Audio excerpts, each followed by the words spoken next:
Saudara-saudara yang dikasihi Yesus Kristus, marilah kita terima firman Tuhan yang menjadi renungan dalam ibadah kita pagi hari ini dari kitab Yeremia pasal 1 yang dimulai dari ayat yang keempat hingga ayat 10. Saya akan bacakan bagi kita, demikian firman Tuhan. Yeremia dipanggil dan diutus. Firman Tuhan datang kepadaku, bunyinya, sebelum aku membentuk engkau dalam rahim ibumu, aku telah mengenal engkau. Dan sebelum engkau keluar dari kandungan, aku telah menguduskan engkau, aku telah menetapkan engkau menjadi nabi bagi bangsa-bangsa. Maka aku menjawab, Tuhan Allah, sesungguhnya aku tidak pandai berbicara, sebab aku ini masih muda. Tetapi Tuhan berfirman kepadaku, janganlah katakan aku ini masih muda, tetapi kepada siapapun engkau kuutus, haruslah engkau pergi. Dan apapun yang kuperintahkan kepadamu, haruslah kau sampaikan. Janganlah takut kepada mereka, sebab aku menyertai engkau untuk melepaskan engkau. Demikian firman Tuhan. Lalu Tuhan mengulurkan tangannya dan menjamah mulutku.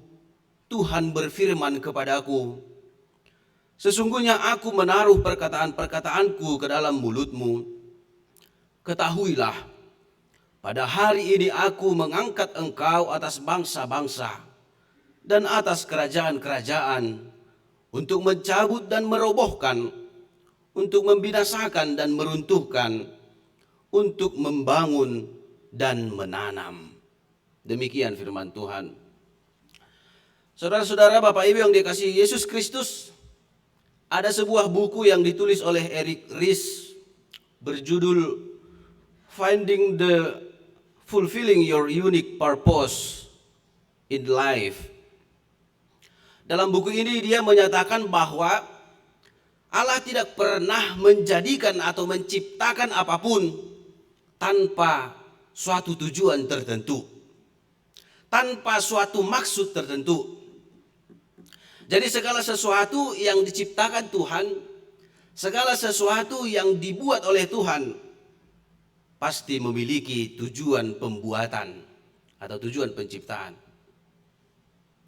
Contohnya yang bisa kita ambil adalah debu tanah yang sering kita abaikan, yang sering kita anggap tidak berguna, yang sering kita singkirkan atau kita hindari. Ternyata juga memiliki fungsi atau memiliki tujuan. Ketika kejatuhan manusia ke dalam dosa, Allah mengutuk ular dengan berkata, terkutuklah engkau, dengan perutmu engkau akan menjalar dan debu tanah akan menjadi makananmu. Itu salah satu contohnya. Debu yang sangat simpel, yang sering kita hindari itu, ternyata diciptakan Tuhan juga memiliki maksud atau tujuan. Dan bahkan Bapak Ibu, yang paling luar biasanya, kita sendiri, manusia ini ternyata juga diciptakan dari debu tanah. Ketika kita membaca Kejadian, Allah menciptakan manusia dengan membentuk manusia itu dari debu tanah, lalu menghembuskan nafas hidup ke dalam hidungnya, maka manusia itu menjadi hidup. Artinya di situ Tuhan menciptakan segala sesuatu ada maksudnya dan ada tujuannya. Kalau satu benda yang sangat sederhana pun seperti debu tadi diciptakan Tuhan dengan tujuan tertentu, apalagi kita, apalagi manusia yang dibentuk Allah secara langsung dengan tangannya sendiri, lalu dihembuskannya nafas kehidupan kepada kita. Tentu kita juga diciptakan Tuhan dengan tujuan tertentu, dengan maksud tertentu. Demikian juga kita lihat dalam nas ini ketika kita melihat bahwa Yeremia dibentuk oleh Tuhan, ketika Yeremia diciptakan oleh Tuhan, ada tujuan Tuhan, ada rancangan Tuhan kepada Yeremia. Bahkan dikatakan jauh sebelum Yeremia lahir, sudah ada rencana Allah bagi Yeremia. Sudah ada maksud Allah. Sebab dari semula telah direncanakan bagaimana Yeremia harus menjalani hidupnya. Ketika Tuhan tadi berkata, sebelum engkau keluar dari kandungan ibumu, sebelum aku membentuk engkau dalam rahim ibumu, aku telah mengenal engkau.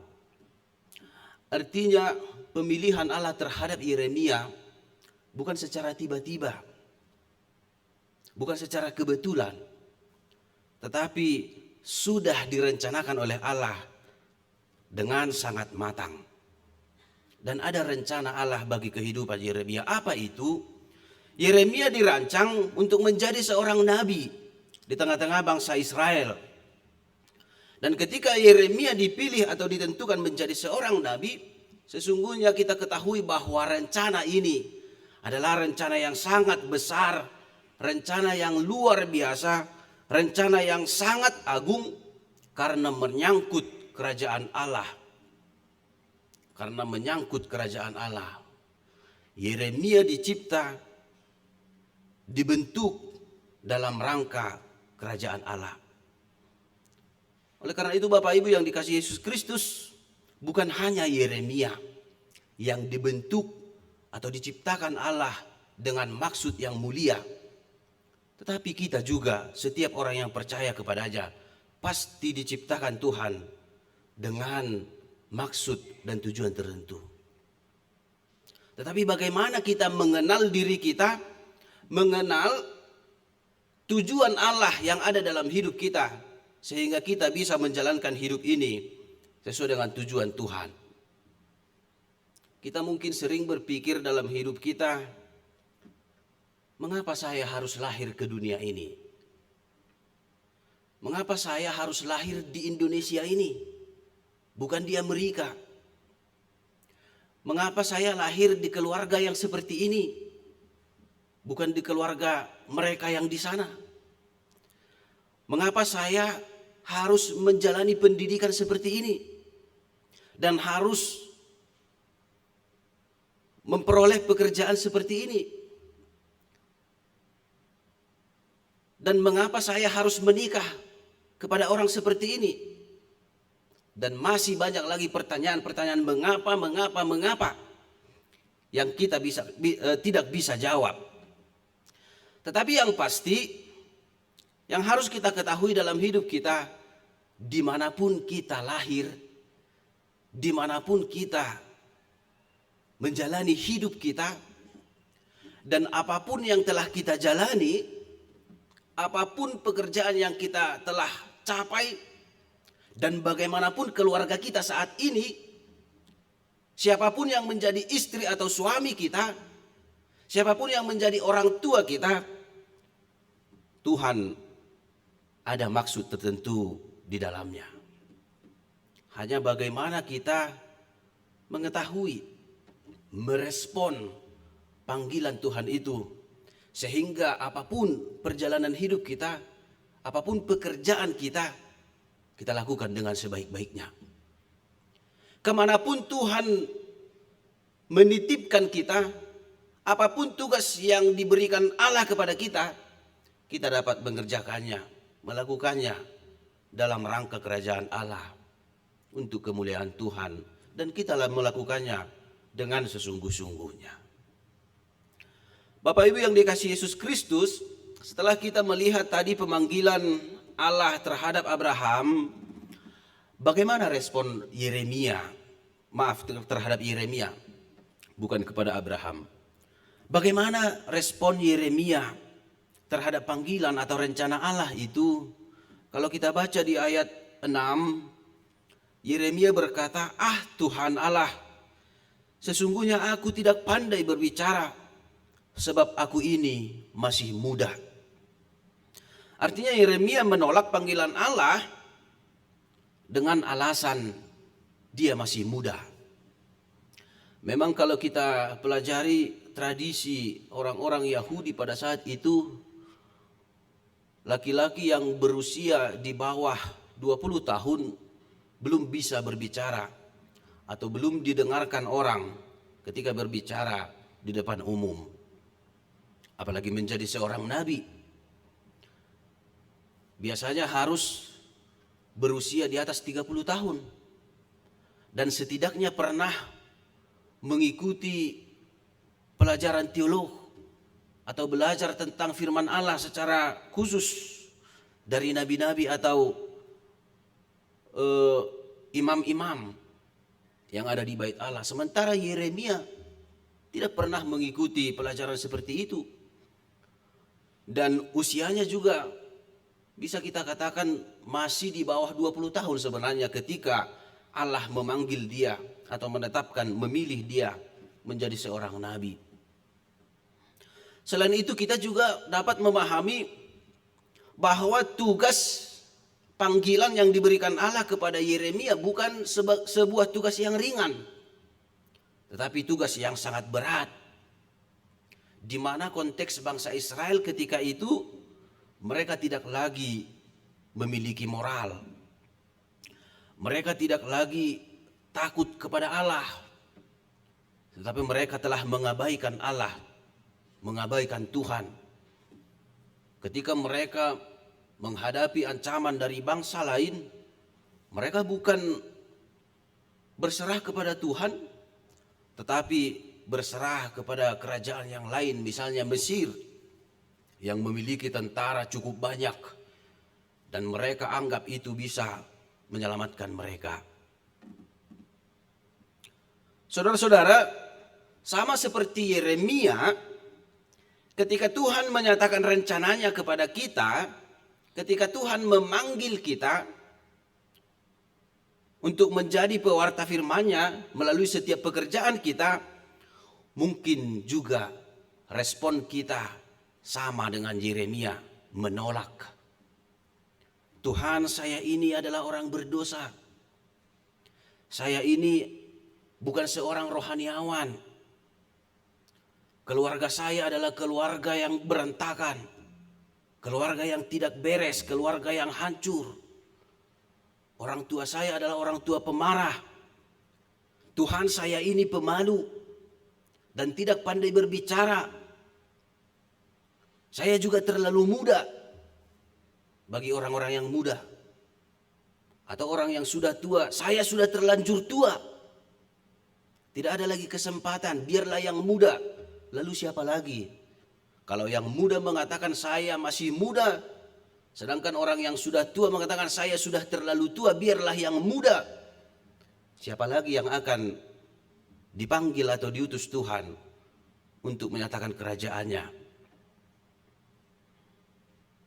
Banyak alasan, berbagai alasan yang mungkin kita katakan untuk menolak panggilan Tuhan. Tetapi melalui nas ini kita diingatkan Bapak Ibu yang dikasihi Yesus Kristus, apapun yang menjadi panggilan Tuhan kepada kita, marilah kita yakini dan kita lakukan dengan sebaik-baiknya tanpa penolakan. Karena Tuhan tidak hanya memilih, tetapi akan memberikan karunia dan berkat-Nya bagi kita, yang akan kita lihat dalam nas ini. Yang pertama, Tuhan meneguhkan hati kita, setiap orang yang telah dipanggilnya, bahwa Tuhanlah yang memilih kita, yang memanggil kita, bukan kita yang memilih Tuhan. Tuhan yang memilih kita, bukan kita yang memilih Tuhan. Jadi walaupun tadi ada pertanyaan-pertanyaan yang mungkin dalam hidup kita, mengapa pekerjaan saya harus seperti ini? Mengapa saya harus menjadi seorang guru? Padahal saya tidak suka. Saya lebih suka pengusaha misalnya. Mengapa saya harus menjadi seorang pendeta? Saya sukanya adalah seorang dosen dan lain sebagainya. Tetapi yakinlah bahwa apapun pekerjaan kita, apapun panggilan Tuhan dalam hidup kita, bukan kita yang memilih itu, tetapi Tuhanlah yang memilihnya. Dan itu semua dalam rangka kerajaan Allah, dalam rangka mewujudkan kehendak Tuhan dalam hidup kita. Oleh karena itu lakukan apapun yang menjadi panggilanmu dengan sebaik-baiknya. Lakukan dengan sesungguh-sungguhnya. Yang kedua, Bapak Ibu yang dikasihi Yesus Kristus, walaupun terkadang kita banyak alasan untuk melakukan pekerjaan kita, melakukan panggilan kita, tetapi yakinlah bahwa setiap orang yang dipanggil Tuhan, Tuhan memberi jaminan penyertaannya. Kalau kita baca di ayat 8, Allah berkata kepada Yeremia, "Janganlah takut kepada mereka, sebab aku menyertai engkau untuk melepaskan engkau." Aku menyertai engkau untuk melepaskan engkau. Jadi Tuhan tidak pernah mengutus kita, tidak pernah memilih kita untuk suatu pekerjaan, apalagi pelayanannya, tanpa jaminan penyertaan. Yang pasti Allah akan senantiasa menyertai kita. Oleh karena itu, apa yang harus kita takutkan? Apa yang harus kita khawatirkan? Kalau ada jaminan penyertaan Tuhan, ada jaminan pemeliharaan Tuhan, tidak ada yang kita harus takutkan atau khawatirkan. Walaupun memang tugas ini sangat berat. Kalau kita lihat dalam nas ini, tugas Yeremia begitu berat. Sampai-sampai ada 6 perkataan yang sulit dilakukan. Di ayat 10. Aku mengangkat engkau atas bangsa-bangsa dan atas kerajaan untuk mencabut dan merobohkan, untuk membinasakan dan meruntuhkan, untuk membangun dan menanam. Bayangkan Bapak Ibu Saudara yang dikasihi Yesus Kristus, mencabut, merobohkan, membinasakan, meruntuhkan, membangun dan menanam. Hal yang tidak mudah, hal yang sangat sulit. Ketika Yeremia harus mencabut atau meruntuhkan, apa artinya itu? Yeremia harus berani untuk mengubah kehidupan bangsa Israel, mengingatkan bangsa Israel, menegur mereka atas ketidaktaatan mereka kepada Allah untuk berbalik kepada Allah sehingga mereka memiliki kehidupan yang kekal. Itu bukanlah mudah, tetapi sangat sulit karena tadi saya telah katakan kondisi bangsa Israel pada saat itu sedang meragukan Allah, tidak lagi mempercayai Allah, tidak lagi mempercayai kekuatan Allah. Padahal Yeremia harus menegur, harus mengingatkan. Dan kita juga dipanggil untuk melakukan tugas ini. Kalau kita lihat kehidupan kita sekarang ini, banyak yang harus kita nobatkan, kita tobatkan orang-orang di sekitar kita. Banyak yang harus kita tegur. Orang-orang yang banyak melakukan korupsi, kita dipanggil untuk menegur mereka, mengingatkan mereka bagaimana supaya bertobat. Orang-orang yang gencar melakukan kejahatan, kita juga dipanggil untuk mengingatkan mereka. Dan itu bukanlah hal yang mudah, tetapi sangat sulit. Namun karena ada jaminan penyertaan Tuhan, maka kita akan diberi kekuatan dan akan sanggup dimampukan oleh Tuhan untuk melakukannya. Yang ketiga, Bapak Ibu yang dikasihi Yesus Kristus, Allah tidak hanya memberikan jaminan penyertaan, tetapi juga Dia akan memperlengkapi setiap kita yang dipanggil dan diutusnya. Ayat 9 mengatakan, lalu Tuhan mengulurkan tangannya dan menjamah mulutku. Tuhan berfirman kepadaku, sesungguhnya aku menaruh perkataan-perkataanku ke dalam mulutmu. Menjamah. Allah menjamah mulut Yeremia. Artinya Allah memperlengkapi Yeremia dengan firman-Nya, supaya Yeremia memberitakan firman-Nya kepada setiap bangsa-bangsa yang mau menerimanya. Dan bukan perkataan Yeremia sendiri yang akan dia sampaikan, tetapi firman Allah, perkataan Allah. Di sini kita lihat bahwa Allah memperlengkapi Yeremia. Allah memberikan hikmat kata-kata kepada Yeremia, sehingga alasan yang tadi yang dia katakan, aku masih muda, belum pandai berbicara, ia akan dimampukan dan diberi kekuatan, diberi otoritas oleh Allah untuk sanggup melakukannya. Ini juga yang menjadi jaminan bagi kita. Ketika kita ditugaskan Tuhan, dipanggil Tuhan untuk menyatakan firman-Nya, untuk menyatakan kebenarannya, yakinlah Tuhan akan memberikan kebijakan, kebijaksanaan kepada kita untuk menyampaikannya. Namun kita harus ingat, yang kita sampaikan juga harus kebenaran firman Tuhan, bukan perkataan kita sendiri, bukan kemauan kita sendiri, tetapi kemauan Tuhan, kehendak Tuhan, supaya setiap kehidupan kita seperti tadi adalah dalam rangka terwujudnya kehendak atau kerajaan Allah. Yang terakhir, Bapak Ibu yang dikasihi Yesus Kristus, kalau kita melihat topik minggu keempat Epifani, pada minggu ini dikatakan di situ dipanggil untuk mengasihi, dijou lahomak kaholongi. Sebenarnya pemanggilan Yeremia ini, pemanggilan Allah terhadap Yeremia ini adalah wujud kasih Allah yang begitu besar kepada bangsa Yehuda, di mana Allah tidak ingin bangsa yang dikasihinya itu mati dalam hukuman,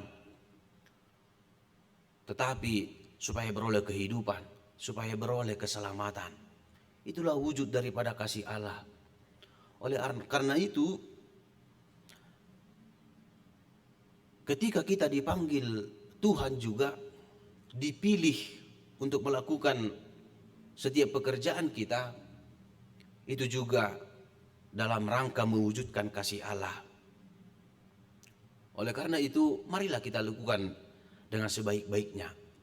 Marilah kita wujudkan kasih Allah itu di tengah-tengah kehidupan kita. Ketika kita tidak berani menegur kesalahan orang lain, ketika kita tidak berani menyatakan kebenaran kepada orang yang telah melakukan kesalahan, maka kita tidak mengasihi mereka. Tetapi kalau kita berani mengingatkan mereka, membawa mereka kembali ke jalan yang benar, itulah wujud daripada kasih kita juga kepada mereka. Apalagi kita telah menerima kasih yang sangat besar, yang tidak terhingga melalui anaknya Tuhan Yesus Kristus, menyelamatkan kita, menguatkan kita, mengurapi kita.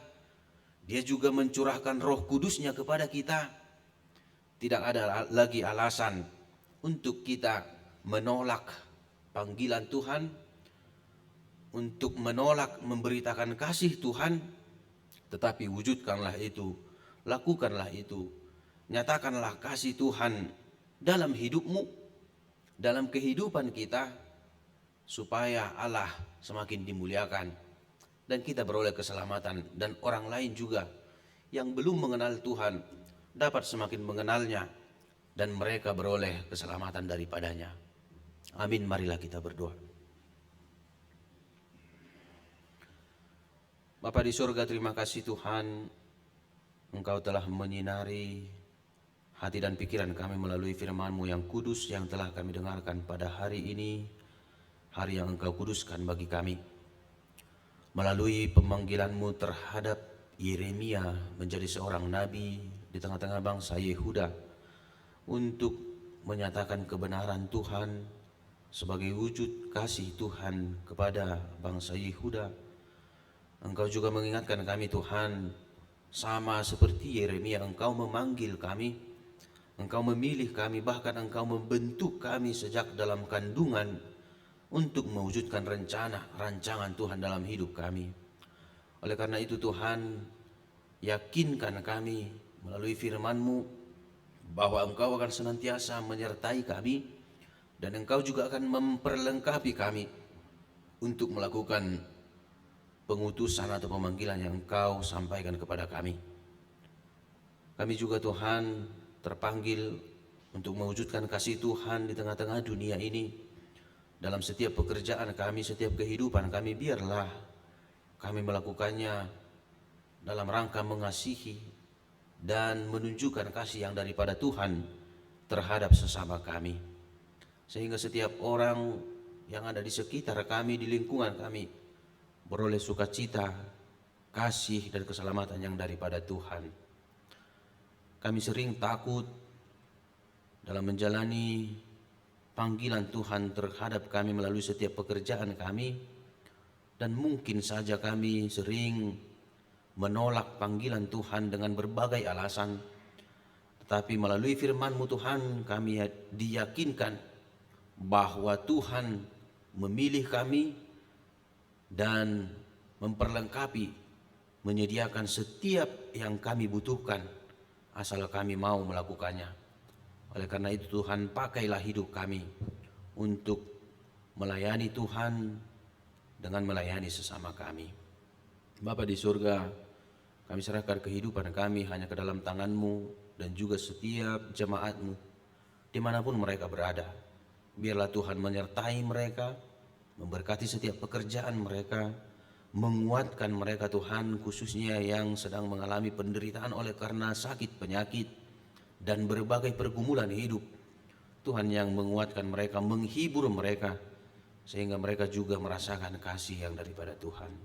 Berkati setiap pelayanan jemaat-Mu di HKBP Bandung Reformanda ini dan di Resort Bandung Tengah, sehingga setiap pelayanan yang direncanakan oleh setiap majelis dan pelayan-Mu di tengah gereja ini dapat berjalan dengan baik, menjadi kemuliaan bagi nama Tuhan.